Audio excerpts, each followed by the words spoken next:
Today we're going to be taking a look at the Mount to Coast S1.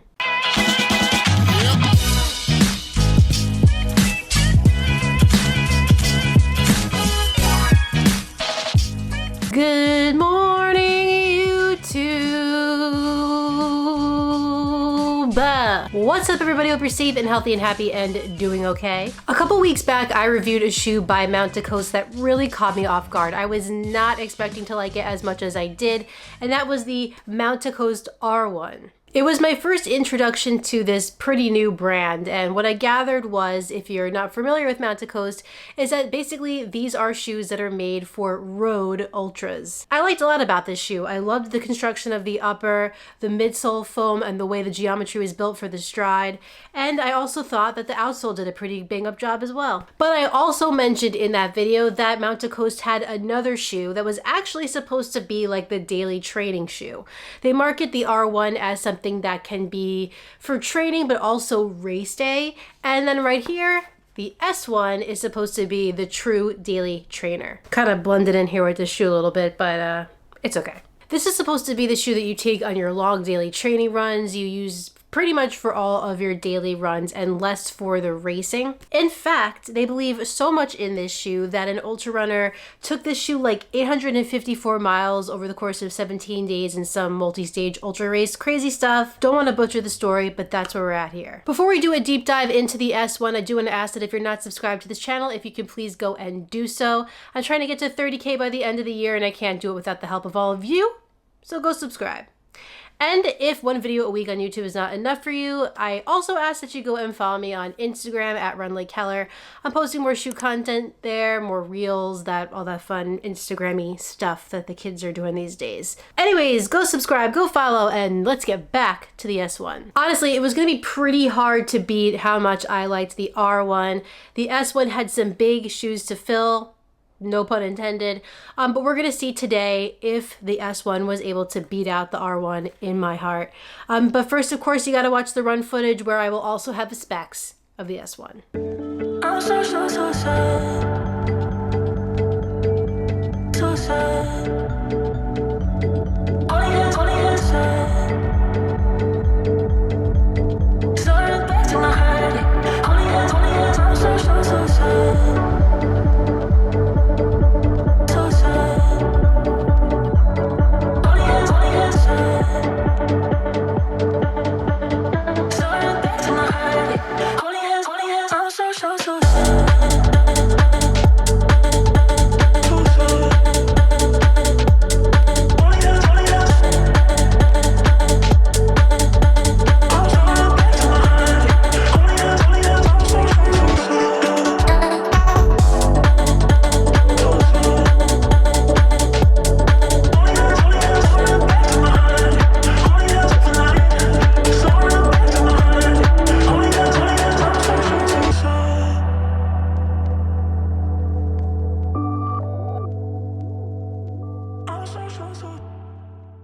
Before we get started today, I do want to let you know that this shoe was sent to me by Mount to Coast. However, they're not going to see this video before you. They can't tell me what to say, and all my opinions are always my own. As always, let's get started with the upper of the S1 first. Here, Mount to Coast is using a jacquard engineered mesh. You got some ventilation holes in the forefoot of the shoe for breathability. If we go to the midfoot, there's not really a ton in terms of overlays here, but somehow the shoe does still wrap around your foot just fine. And if we go to the back, the heel counter is pretty sturdy. And you also get a pull tab. While different than the R1's upper, I do still really like the way this fits. I love the way the R1's upper fit with this little strange bungee thing that I thought was going to be gimmicky. I kind of like that because you can adjust it if you have a wide foot or a more narrow foot. And just the fit of this shoe was tremendously good, I thought. And I still think that is the case here in the S1. Like I said, I am getting a nice wraparound feel across the midfoot. The laces are pretty much just like the R1s. They're kind of like stiff and grippy, but they stay tied pretty nicely. The tongue is padded and it is also gusseted. And we have some padding around the ankle collar of the shoe, which you guys know I love. I think what I enjoy about Mount to Coast so much is the fact that they deliver a pretty simple shoe. There's not a lot of bells and whistles here, but they still manage to feel pretty good on foot. and that's how I would describe the upper of the S1. If you turn the shoe this way, it is kind of narrow there in the midfoot, but it opens up a bit in the forefoot.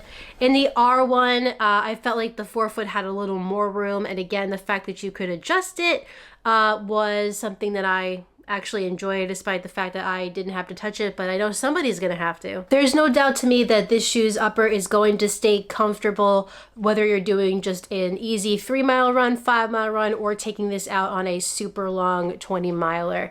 I think it's gonna deliver. I had no issues with hot spots, blisters, or irritation in the S1. So overall, I really like this upper. I think that I like the R1s a touch more, just because the material is a little more breathable and I just like the fit of it better. But this is a close second, and there's really not much negative that I can say about it. So good job, Mount to Coast. All right, now moving on down to the midsole. Here in the S1, Mount to Coast is using their light cell foam. They use this foam in the R1 as well. There's also a zero sag midsole insert within the shoe, and also a Go Flow geometry that is supposed to help you roll forward in your stride. And all of that is pretty similar to what the R1 has as well. So how does the ride of the S1 feel? Well, I have about 15 miles in this shoe, and I have enjoyed my time in it. I think this is going to be a really good shoe for somebody who, again, isn't really looking for all of that crazy technology that seems to be in every running shoe these days, and just wants to get back to the basics of having a solid midsole foam and just a solid feeling flow through your stride. Now, for something that is supposed to be for long distance running, I think for me personally, I would reach for something that's a little more cushioned. Despite the fact that the R1 is the daily training but also racer of the two of these, I think that I would pick the ride of the R1 over the S1 because for some reason this just feels a little softer, especially in that forefoot. I kept feeling like the S1 needed a little more cushioning in the forefoot for me to really be able to take it super long distance. It's not harsh, it's not firm by any means, but I like just a little more cushion in that area. I would compare this shoe to something like the Pegasus or the Ride from Saucony, or maybe like a Brooks Ghost. One thing I did really like about this shoe's ride, and I like this about the R1 as well, is that Go Flow technology, where the shoe doesn't look like it has a rocker or anything like that, but something about the geometry of the shoe just gets you up on your toes, even when you're going maybe a little slower than you would go if you were really trying to pick up the pace. I think that this shoe and the R1 both are able to kind of maximize your stride to give you the best, most efficient stride possible, and that helps you go a little faster sometimes. Now, I really didn't think this shoe had the most exciting ride, but I don't think the runner who's looking for a really exciting ride is going to be the runner who reaches for the Mount to Coast S1 or even something like the Mount to Coast R1.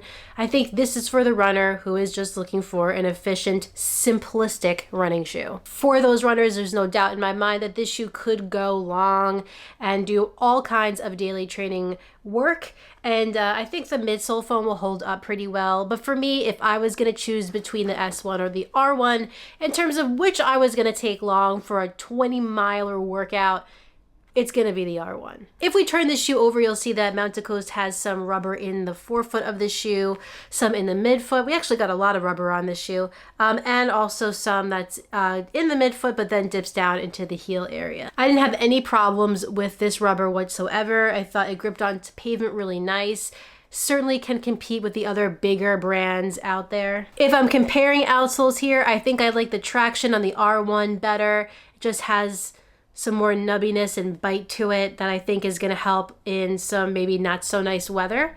But I do think that both of these are going to be great and durable and last just as long as the rest of the shoe. So I didn't have any problems. I was running just fine with this. The Mount to Coast S1 is $150 on Mount to Coast's website.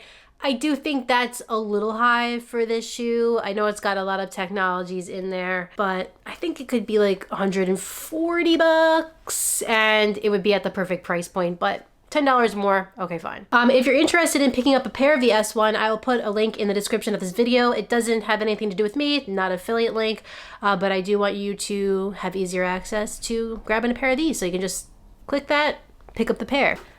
Anyways, if you can only spend your money on one of the Mount to Coast shoes, despite the fact that this is $10 more and probably a little high in price for the shoe, I think that if you're picking one of these, the R1 is the better choice. As for me and the S1, I really enjoyed my time in it. I might pick it up again from time to time and see how I can fit it into my rotation of shoes, but I got a lot of shoes to review, so perhaps it might wait a little bit. But regardless, I think Mount to Coast is doing a really good job with an interesting idea on this road ultra marathon shoe kind of thing. So I am always into innovative new stuff, and that is exactly what Mount to Coast is doing. I'm really excited to see what else they come out with in the future, and I'm curious, are you guys interested in Mount to Coast? Is this something that intrigues you? Have you tried a Mount to Coast shoe, the R1, the S1?